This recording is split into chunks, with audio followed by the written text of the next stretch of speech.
Hey, what's up, everybody? Good morning. It is Saturday, and this is Multifamily Unplugged. Glad that you're here this morning.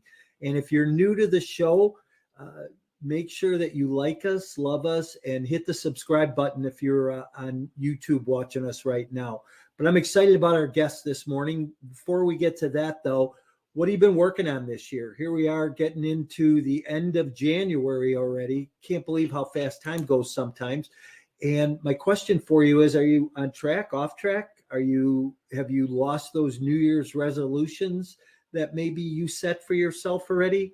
But more importantly, I always ask you about what you're intentional about. What are you trying to be intentional about?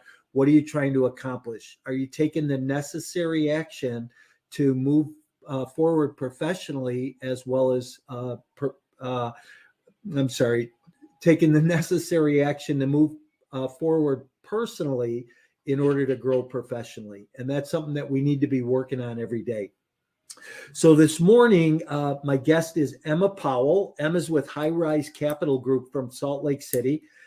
Interesting story. I've watched Emma for a while on social media. I see what she does out there and her involvement in the multifamily space. And I'm looking forward to having this conversation this morning. So let me bring Emma in. Hey, good morning, Emma. Hey, thanks for having me on, Mike. How are you?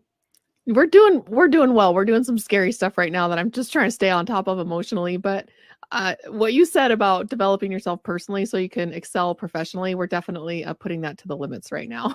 Yeah, good. Well, I'm going to be interested in diving into that this morning because, that kind of might be the new thought for everybody this year is let's do something different. But so I always start and I ask one question in the beginning, and that's in one word, what best describes you personally and professionally?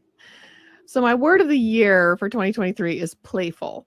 Okay. I would not say that that's a very good description of me right now, but I asked my kids to describe me in one word and they all said stressed. And so I knew I needed to make some changes because we're doing this passive income journey so that we can be more present and spend more time with our loved ones.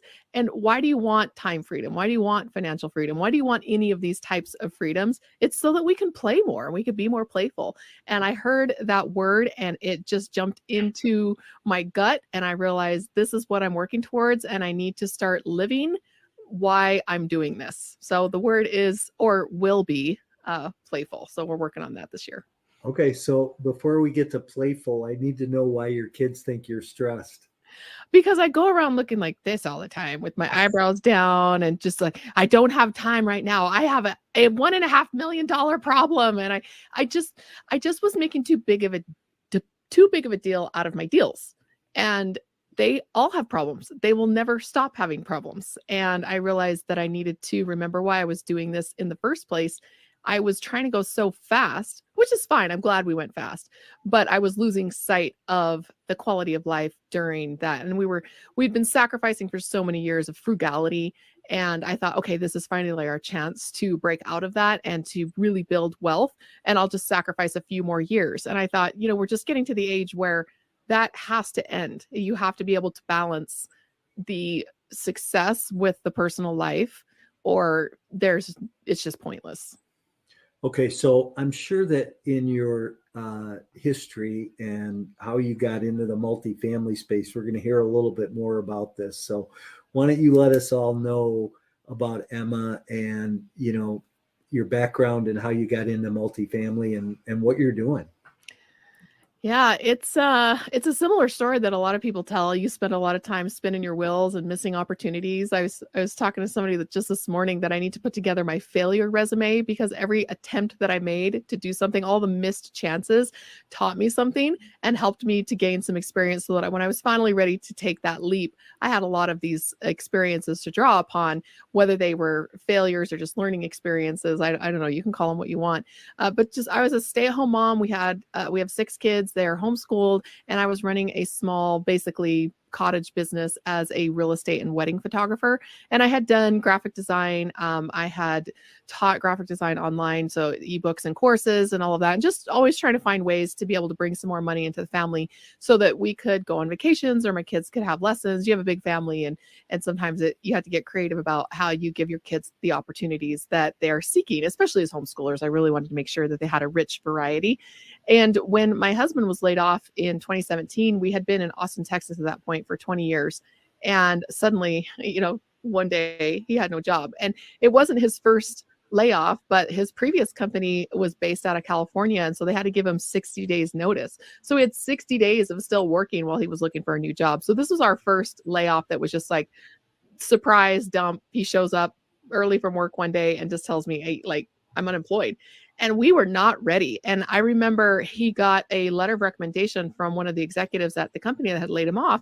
And one of the things that she had said was that he is the sole income earner or sole bread provider for 6 children. And that really hit me hard because I was working really hard on my business, but I was part-time. I was making, decent enough money for a lifestyle bump, but I wasn't making good enough money to basically take over the ship, even in a lean way.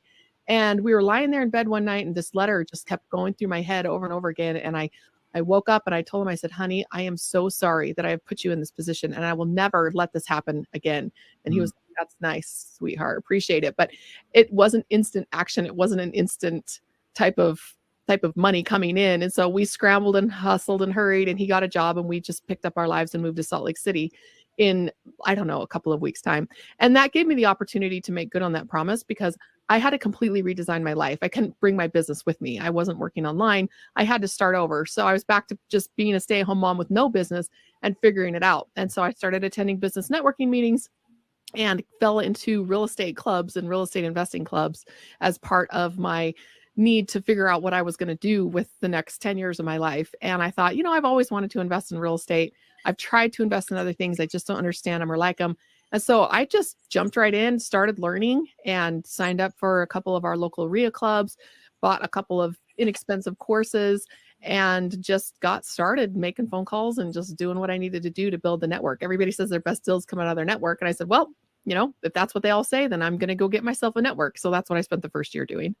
Wow. Good for you. God, we could probably talk a couple of hours about all that you just said now.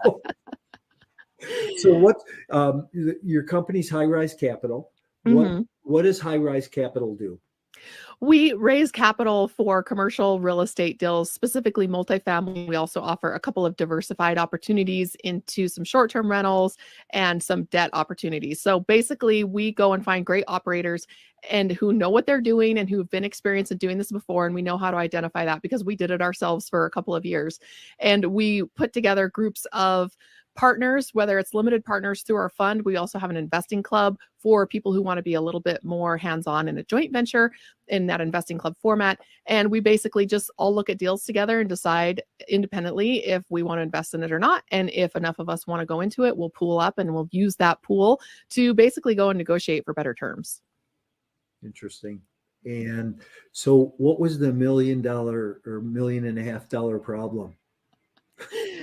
So I don't know what number property this was. It was actually the last one that I bought before we really shifted over to just raising capital and investing club model. But we had this small apartment building. I think it was 26 units. And we had paid, I don't know, maybe $1 million, 1.1 or something for it. And we were trying to refinance it. And it had been appraised for 2.5 million, which was a ton of equity that we had stuffed into it. But that was when the rates were just going up and the loan to values were dropping like a rock. People were coming in saying they had a 75% LTV quote from their lender, and they were coming back with a 45 or 50% loan award. And it was maybe a couple of days before closing. And oftentimes, if you've raised a certain amount of money for that down payment and they suddenly reduce the amount of money they're going to give you, you have 3 days to go come up with this extra money. And so basically what this was happening to us, they had come in and said that they would loan us 1.8 or 9 or something against that appraisal. And it dropped down that we were only going to get like 1.35 or something. Like that's almost what we paid for it. That doesn't even cover our renovations, cash out. It's like the burr backfired. on us. And so we're just trying to figure out how to make up basically this $1.5 million difference. And on top of that, the loan took 3 months in underwriting. That doesn't include the 6 weeks of applications and all that. And that doesn't include once we got cleared to close before they actually got us to the closing table. So we had months and months of paying out distributions out of our pockets that we couldn't afford, paying out a hard money loan on an apartment building that the building was barely supporting. It was just a very, very stressful couple of months.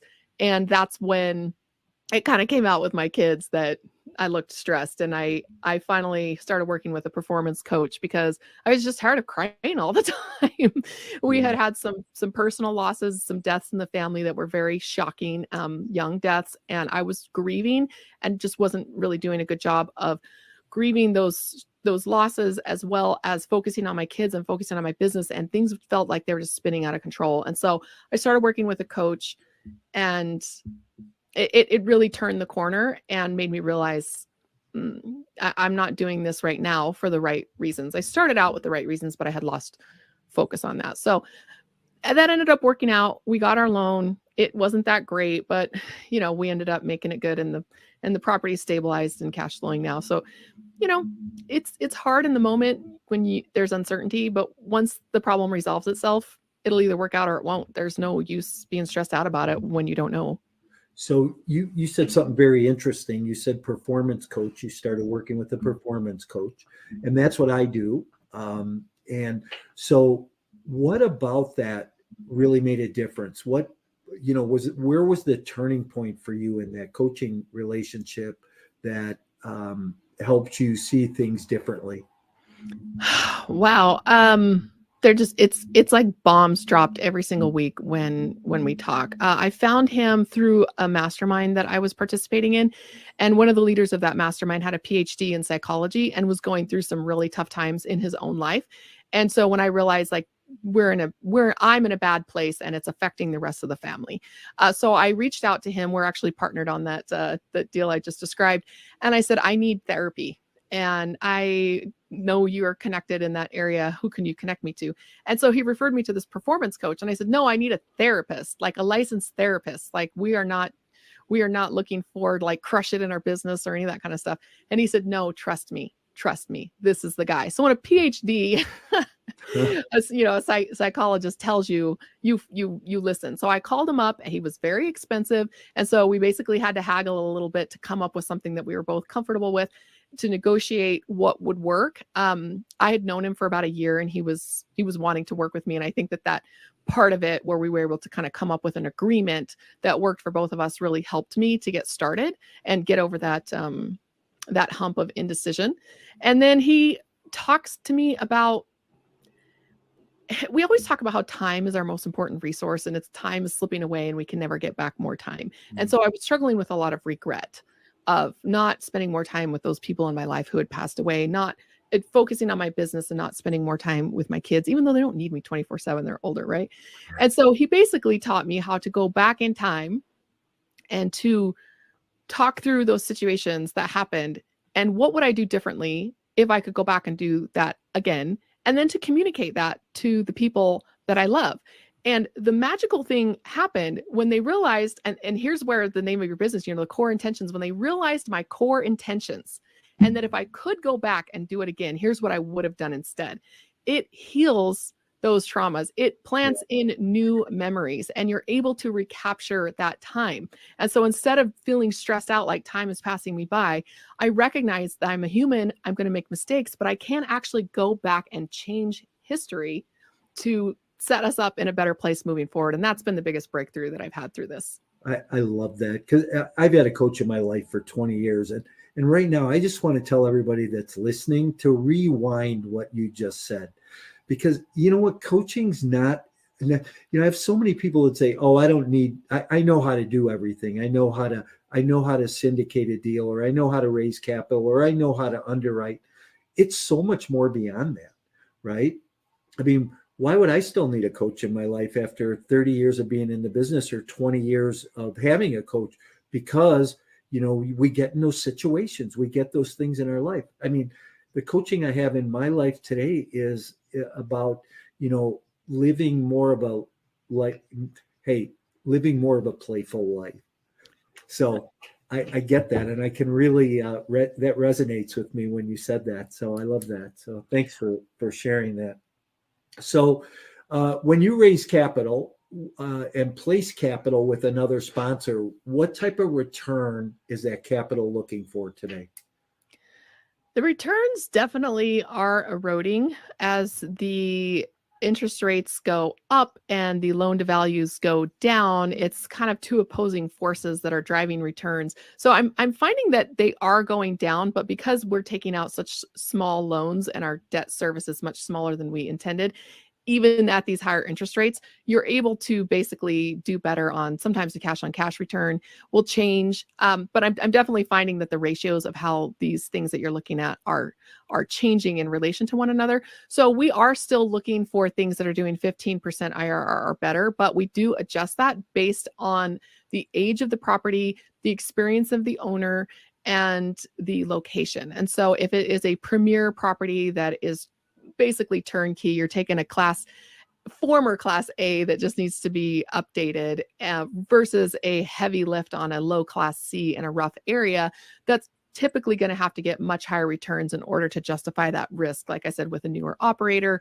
or with a bad area or an old building. And what we're able to do through our investing club is to come in as consultants, especially for people who are at that growth phase where they either need to hire employees and they can't do any more deals because they're just maxed out with what they can handle in asset management. We can be an extra set of hands to come in, an experienced set of hands to just help out with the asset management and help them work through problems that maybe they haven't seen before. And that same thing applies to newer operators. We can come in and be the more experienced person on the team. And even though we're not doing the day-to-day running of it, we have a very small amount of equity, but basically just having a board and some consultants. And so our ability to affect the future of the deal is enhanced with us being able to be in there and protect the capital that we've put in there. So those returns need to be adjusted for the area, the property, age, and the experience of the team. But I'd say 15% or better, and the cash on cash needs to be better than 8% right now. We're starting to see it go down, 7.5%. Those big debt payments will get you every time as the interest rates go up and up, they're eroding those profits away. And so that's what we're looking for right now, but that would change if we were looking at a different kind of deal. That's our core multifamily model, but we have different numbers for every different type of deal that we look at. Yeah. And how has the changes in the last 6 months with rising interest rates and cost of goods and everything else impacting the returns that people can see and really impacting the deals? I mean, we underwrote 87 deals in the last 6 months, wrote 10 LOIs, finally have one we're going to get over the finish line here, but it's an interesting environment. What are you seeing from that perspective? It's the 1% rule. It flipped around in the fact that you will maybe buy one or invest in 1% of the deals that you look at. Now, we're in a little bit better position because we're looking at deals from experienced operators who have already run them through their underwriting and the due diligence process. And so what we look at for the most part are some average base hit deals. So we're looking at a lot of base hits, and we're really just kind of holding out for something that's maybe a second or third base. If we find a home run, great, but we don't need it to be a home run in order to invest in it, because the nice thing about commercial real estate is it's a very stable, their volatility is lower because it's not liquid. And so you're able to take that business plan and just rinse and repeat over and over again. And that's what we like about it. You can take smaller amounts of money and spread them out across a wide variety of deals. And if you just keep getting base hit after base hit after base hit, eventually someone's going to get hit home. Yeah, for sure. Do you have particular markets you like or a particular asset class? Talk about that a little bit. Yeah, our vanilla, our bread and butter deal is your average value add multifamily that's being run by experienced operators, but they're not so big that they oversubscribe in like 10 minutes, because then we have a hard time participating if they're funding that fast. But people who could use a little bit of extra help, we can come in through our fund. We have a 506c fund for accredited investors, and that would just be a limited partner. That would be a limited partner share. Like I said, we can come in a consulting role. And so really wherever they are, is where we want to be, because the operator to us is much more important than the location, but they tend to congregate in great markets. And so we're just finding a lot of things available in Houston. I'm very bullish on Houston right now. I feel like with the oil industry and the shale revolution, Houston is really going to just shine over the next couple of years, even though I always said I would never invest there, because being from Austin, there were so many hurricanes and we just cleaned up so many floods that I was like, it was almost like PTSD after that experience with all those hurricanes the years that we lived there.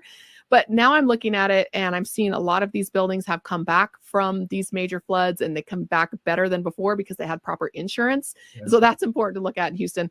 We are seeing a decent amount in Dallas. It's kind of the multifamily mecca, but it's I think it's hit its peak. It's very overpriced. And so it's harder to find a deal there, but people do still bring us good deals from Dallas. We do have a building in Austin. We have a building outside of Orlando, Florida. We are doing another one in North Carolina, which is just on the beach. It's more of a vacation hospitality type of property, which is part of our diversity package. So our vanilla is basically the Southwest to the Southeast. Basic value adds, and then we'll throw in a couple of other things here and there. So you said you had a fund also. In the fund, do you raise money in there for a specific deal, or do you spread that fund money out over multiple deals?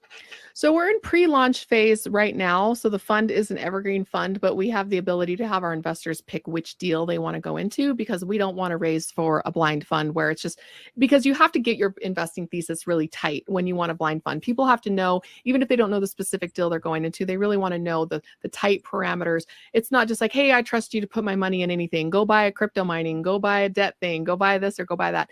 So the way that we're doing it is to be able to split each deal off into its own little offering, and then people can choose what they want. So again, the bread and butter is going to be the mid value add multifamily that we specialize in. But then if we have a diversified offering like the short-term rental thing that we're doing in. Are you ready to skyrocket your investment portfolio and leave a legacy? Are you tired of inconsistent returns received in the stock market? Then it's time you take a look at alternative investment options like a passive investment in multifamily real estate. No tenants, trash, or toilets. Just a solid return on an annual investment, including quarterly returns along the way. These lower risk and secure assets are also a great hedge against inflation. If you want to hear more about these types of opportunities, email me directly to schedule a 15-minute consultation to see if you qualify. You can email me at mike@mycoreintentions.com. In North Carolina, we can offer that for people who are interested. They can invest in it. If they don't want to, they don't have to. So it's really a deal a fund that allows people to have a wide access to deal flow, but they can kind of pick and choose where they want to invest their cash. Okay. And who underwrites on your team to make sure that the deal is, will meet those guidelines for your investors? Well, our CEO is a very experienced CEO, and so he does a lot of the initial underwriting, and then I have usually a financial manager on every deal that I do. And so bringing in my financial manager, who is, their day jobs are underwriting deals for either commercial real estate funds or debt funds, and they have a lot of experience doing this, and I partnered with them on previous deals. And so we basically will have them come and do our final underwriting once we get it through our screening process.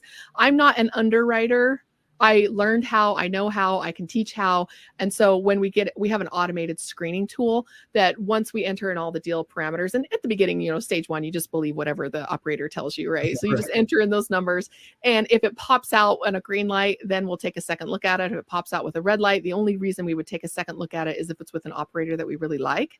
But for the most part, as soon as that form is filled out, it gives us an automated screening. Then we can take a second look at it inside of the team. And if we still like it after a manual underwriting, we will send it out to the specialist and get their feedback on it, who we're going to do more research. They're not going to take any of these assumptions for granted, and they're going to go in and really vet the deal out. And if we like it at that point, then we'll start a full due diligence phase where we have a long checklist of things that each of us will sign up for, and to say, okay, I'll go check this, I'll go check this, I'll go check this, and run it through. It's kind of overkill. I know some other fund managers who are saying we have like a 5-point checklist and you guys have like a 50-point checklist. So we may have to we may have to eventually remove some of those items, but what we're attempting to do right now is to get a group of operators, maybe 5 to 10, that we know we're going to like what they bring us, and we are not going to have to do the 50-point checklist with them. It'll just be the 5-point. So right now, while we're building up our group of really trusted operators, we are taking a much more fine-tooth comb approach to it. And if it's an operator we haven't worked with before, they're definitely in the 50-point checklist. Yeah, sure. No, I understand that. So when you approach a investor, so if I was a passive investor and I wanted to invest in your fund, what do you want to know? What can you tell me about the operators that you're investing with today? How do you vet those operators and make sure that they meet your criteria? Well, the first thing we do is an SEC background check. It's a free check at the SEC website, and just to see if there are any violations or anything that would prevent that person from being able to be involved in offering securities. Usually they don't show up on that because if you're newer or whatnot, it's not going to be there. A criminal background check, likewise, we will just run the name if they have a unique name. But if their name is super normal and we need to get a birthday, an address, or a social security number, we will ask for that. And if they don't want to give that up, then it's a big red flag. You know what's going on, that they don't want to let us do due diligence background checks. The other thing is to have some meetings with them, some Zoom meetings, kind of get that gut check. And because we are a larger group, because we are running an investing club that is not related to our fund, but we just definitely spend a lot of time with people in an investing club, a large group. There's usually someone local who can go and meet them in person, who can go and tour the property in person, take pictures, kind of bring it back to us. And so that really helps a lot. I have flown out to things to look at them before, but we usually like to reserve that for very late in the game if we're pretty sure and we just need to double check. But we usually have someone in the club who's local and wants to invest and goes and checks it out for us. Okay. And is all the capital that you raise, is it private capital or is any of it institutional or family office or? Yeah, right now it's all retail capital. Our investing club is basically a group of, I would say, slightly frustrated investors because they want to break into real estate. They've been doing their homework, they've been doing their research, and sometimes it's just a big barrier to cross. And so for those who are looking to get started and have been looking at this for a while, it gives them an opportunity to get in and get some real work done and to learn by doing. We also have people in our club who are fund managers just looking to increase their deal flow and piggyback on the work that we're doing with the due diligence. So they'll bring us deals, we'll bring them deals. And so it's a really nice crossover from that aspect. And then we have other people who are like me, and I'm just looking to expand my portfolio and expand my resume. So that North Carolina is a new development that we are bringing up from the ground. And so when I want to get involved in development deals, I've only done entitlements where I just get the permits and things like that, and then we sell it. And so people will say, lenders or whomever, like, have you ever gone vertical? And I have to say no. And so I needed a vertical experience so that I could say yes. And so we jumped in on that deal so I could be more involved and increase my experience level. We have some people who have done some small multifamilies and they really want to break into that 100 plus. So they'll come and invest in a deal that have more units as a club. I don't invest in every deal that the club does because we have to invest our own capital. Okay. And everybody goes in and forms a club up in TribeVest, and we'll go in that way. But then through the fund, it's all retail investors. I'm not saying I'm opposed to family offices. We actually do retain a securities attorney who works with family offices so he can share our deals with them. And eventually we may go down more that road. But it's just not where we are right now. Okay. What's TribeVest? Sorry?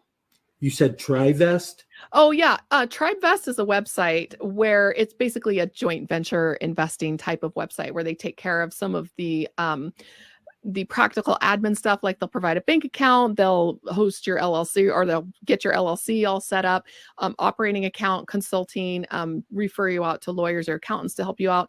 And then the platform itself is just for corporate governance. You can do voting on there, watch the bank account, you can do distributions in and out from there. So it really does make the joint venture aspect of doing a deal with other people a lot more streamlined and a lot more transparent. Oh, interesting. That's the first time I heard of that. So I might have to check that out. Yeah, it works really well for the club model because the SEC defines a club. You basically have to have like some sort of legal arrangement, an LLC of some sort. You have investors who vote on what they want to invest in, and then they take their pool of money and go invest in that. And so each deal that somebody wants to do. Our main meeting, our weekly meeting is not a legal definition of a club. It's just a bunch of people getting together to look at deals. But then if some people in that group would like to go in and actually invest in that deal, they can go off to TribeVest and they will help them take it from there. So when you go and you're looking to raise capital, are you looking for new investors to join your club, or are you No. looking for new investors to invest in a deal? The club members are there because they want to be there and they want to do deals. We don't raise money from our club members for two reasons. One, I don't think it's legal to do that. And two, they don't want to be limited partners necessarily. They want to be more involved and they want to protect their investment and to give their expert and experience when that is relevant. If they don't have any place to help, and there's nothing going on and they're not, and they would just have to go in as limited partners, they usually will just pass on it because they are looking for hands-on opportunities. That's not something that we endorse or encourage or anything. I just knew that there needed to be a place where people could look at deals where the operators might be willing to entertain a conversation, entertain the negotiation, and just get them into opportunities in a small way rather than having to be lead sponsors on their first time at bat. That's a huge barrier of entry. And we're just trying to lower that because I'm listening to my network and what they're telling me they need.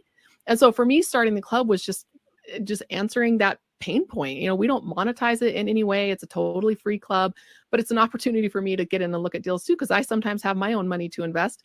And it is like having a bunch of gym buddies just sitting around looking at deals together. I love going to the gym. Yeah. So what are you working on these days? Getting that fund launched, professionally working on that fund launch. My husband left his job in November. And so we're both basically full-time investors now. No more 9 to 5, no more W-2, no more security blanket. And so that's what I mean about we're going into this scary new adventure. And during a time when the economy is not doing so well, we always thought that when he quit his job, he actually got laid off in November. Same deal, shows up to work and they're like, see ya. He comes home and he says, well, they made the decision for us. Guess I don't have to quit now, but this way, at least we get a severance.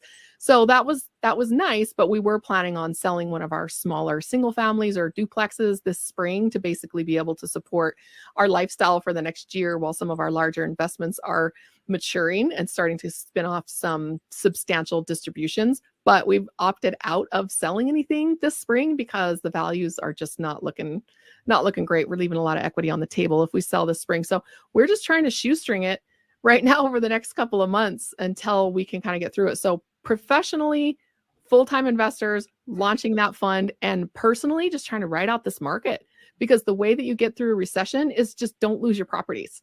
Don't sell when they're down.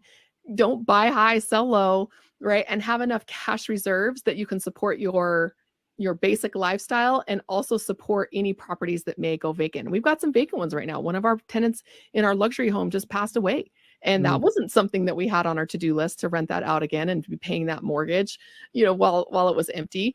We've got a couple of other units that they're just not renting out. And we've had some that rented out in 5 minutes. It's just so weird right now. And so we're in the phase of just weather the recession, hang on to your properties, don't get foreclosed on, don't sell low, and we will be okay. So, we've got that cash reserve. We'll be okay for another year or so. Basic real estate investing fundamentals, right? Yeah. I have to ask, what was your husband doing that he got laid off a few times? He works in the IT industry for data science startups. So basically, he helps to support the developers with everything they need to get software released, because you know how software is released every week now with little micro releases. So that process has to be automated. And so he specializes in software release automation.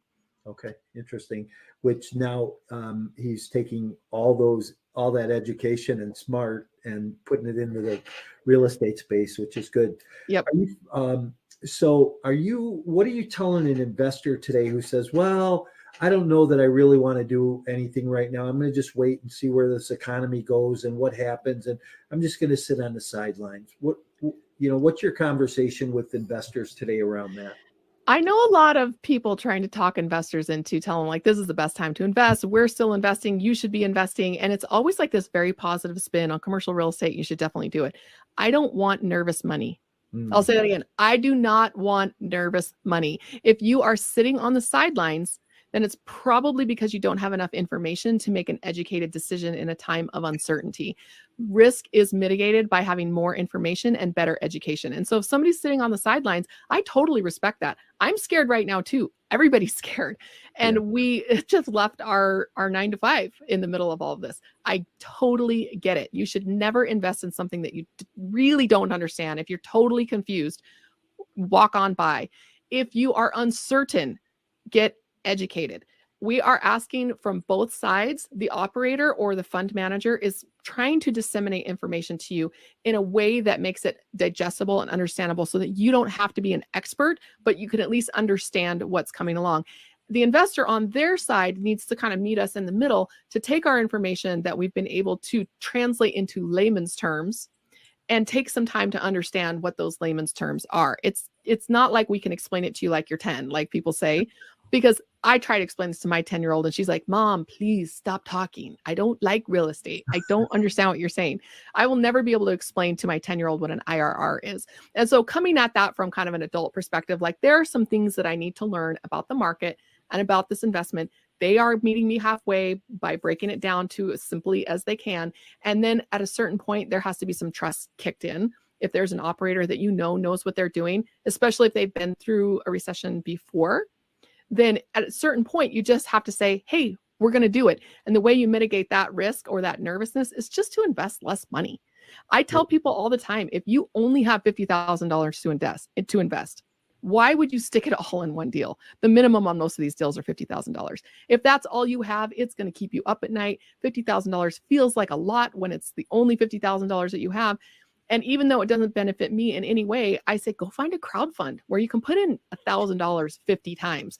At the end of 50 deals, when that money starts to come back, or when you've saved up another 50 grand and now you have 100 or 150 to play with, you will know what you're doing when you have been at bat that many times. So I'm not in the fast money. I'm not looking to raise money right now. I don't want nervous money. I want confident, decisive investors, but they don't have to be experts. I'm not asking for huge amounts of upfront time, but I am asking for some.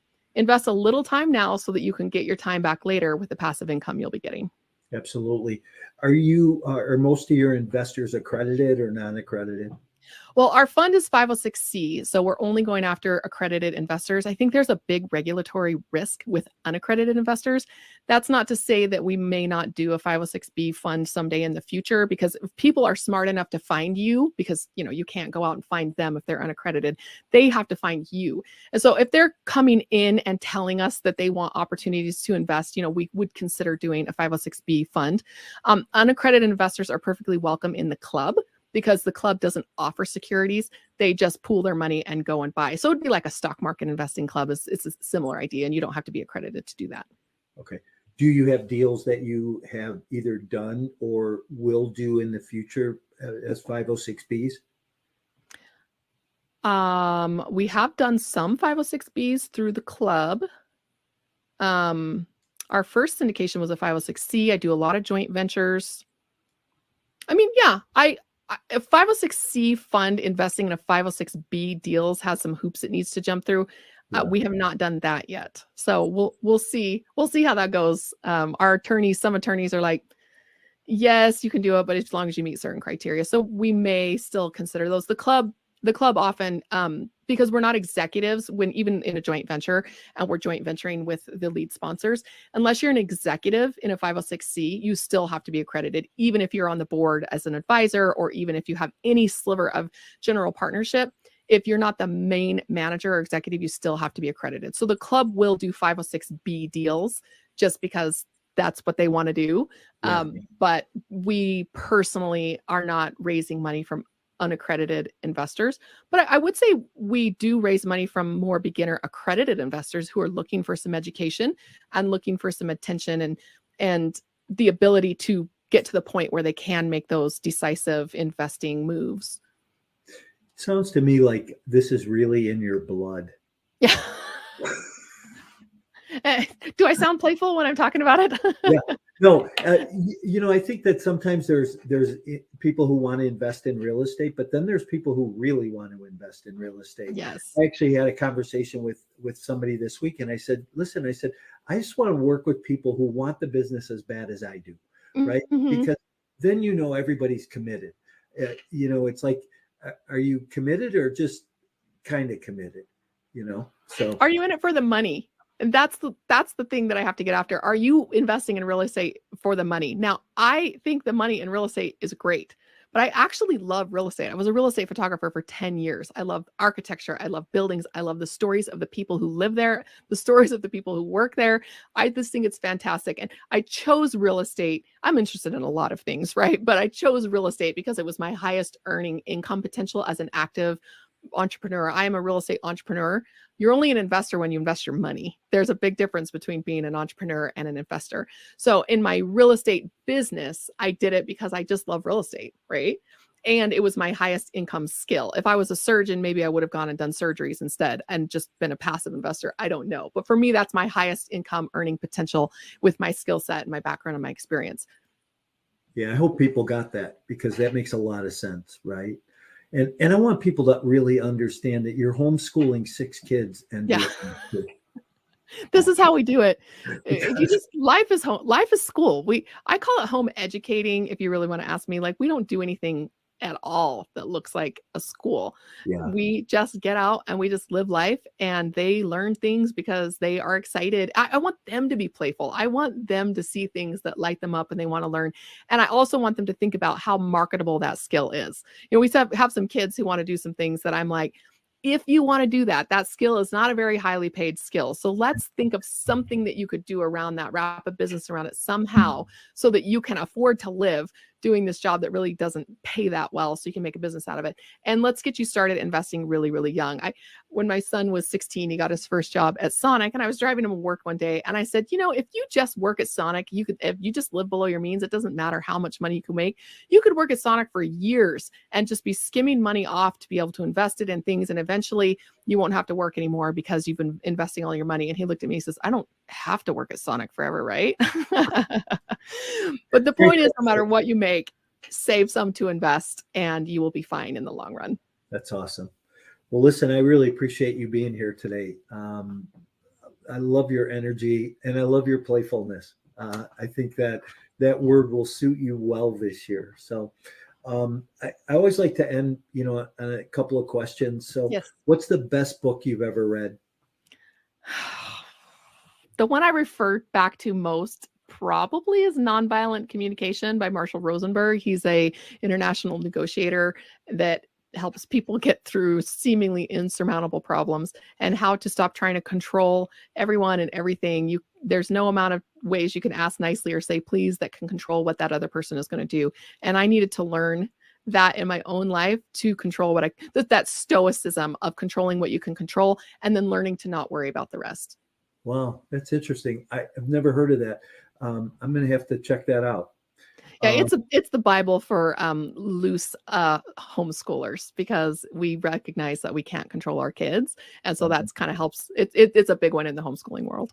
Wow, interesting. And best restaurant? I'm I like steakhouses. I eat a lot of meat. I'm mostly carnivore, just because I used to be a vegan and it just wasn't working for me, and my doctor suggested I try carnivore, and so now we just eat a lot of steak. So if we go out, I want it to be a place where I can get like a big prime rib. Obviously, a great place in Austin. Yeah, there are a lot of great meat places in Austin too. And when I'm in Austin, I'll go and get some smoked brisket. We actually bought a big smoker in Salt Lake so we could continue that tradition here, but the barbecue here is okay, right? Yeah. I prefer a prime rib if we're in Salt Lake, but in Austin, definitely some brisket, some beef ribs. Austin does have some of the best barbecue. And so I was just there a month or so, about 6 weeks ago. So it was a lot of fun. So many choices. And I know that you travel around a little bit. You've been in different places. Best tourist attraction? Oh, wow. That's hard. Probably the most impressive and awe-inspiring and wonderful, I can't believe I'm here, was the Great Wall of China. Just standing up there and watching it stretch out for miles and miles and miles, and the history behind it, and the fact that it was so far away from where I was. That was an experience that I had already been traveling. I'd already lived abroad at that point, but that experience was like, this is what it's all about. Wow, that's awesome. My girlfriend actually spent some time in China, I think 2 years ago, with her daughter and son, and just talks about it like that also. So have to go there sometime. Definitely worth, that one's definitely worth 16-hour plane ride. Yeah. So how do people get a hold of you? highrise.group/contact. There's no .com. It's just highrise.group/contact. I have all my socials there. We've got Instagram, YouTube. I love social media, so I'm on a bunch of different platforms. I have a calendar link there so that you can book a free phone call. I have a way that you can book a one-to-one accountability series with me so that we can put you on the road to being able to follow through with the things that you want to do. So I'm not a coach in the sense that I'm giving out a lot of information or anything like that. It's just like, let's just figure out what you want to do, what you need to do, and let's just get it done. I'm more like a personal trainer in that aspect. So would love to have you jump in on that accountability challenge that we run every couple of months. And that contact page has it all. I have my phone number, my email. You contact me on however is best for you to reach out. Awesome. Well, I'm going to definitely encourage people to go to your contact page, sign up for that, and check it out, because obviously you have a lot to offer from that perspective. So I want to thank you again for being here today. I'm going to actually move you to the back room if you hang out with me for a minute, and right. I'm going to just say goodbye. And any last thoughts? Looking forward to having you on my new podcast. Yeah, I'm looking forward to that too. We're in for we'll want to buckle up for that one. So yeah, it's I'm super excited about it actually. So that it should be launching sometime in March or maybe April. But yeah, it's been great to meet you. Thank you so much for having me on your show, and I'm like smiling ear to ear. This has been really fun. Oh, good. I'm glad I learned a lot. So thanks. Hang on one second. All right. Hey everybody, that was awesome, and I am just going to encourage you to go back and listen again. I mean, there's a couple things that Emma and I talked about here today, and Emma really talked about that it makes sense to go back and listen to it again, because when we start talking about how to invest, where to invest, how to look at deals, Emma covered a lot of ground around that. So I hope that today brought you some encouragement and enthusiasm. As Emma said, playfulness, and that you can go out and work on your multifamily business, whether you are trying to do this on the active side or you want to be a passive investor. There's still great opportunity out there today. I think that we are going into a time in the economy and a time that is going to really produce some really great investment opportunities.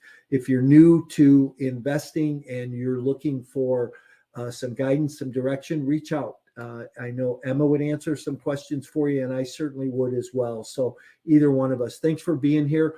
We're here every Saturday for Multifamily Unplugged. I hope that you enjoy the rest of your weekend,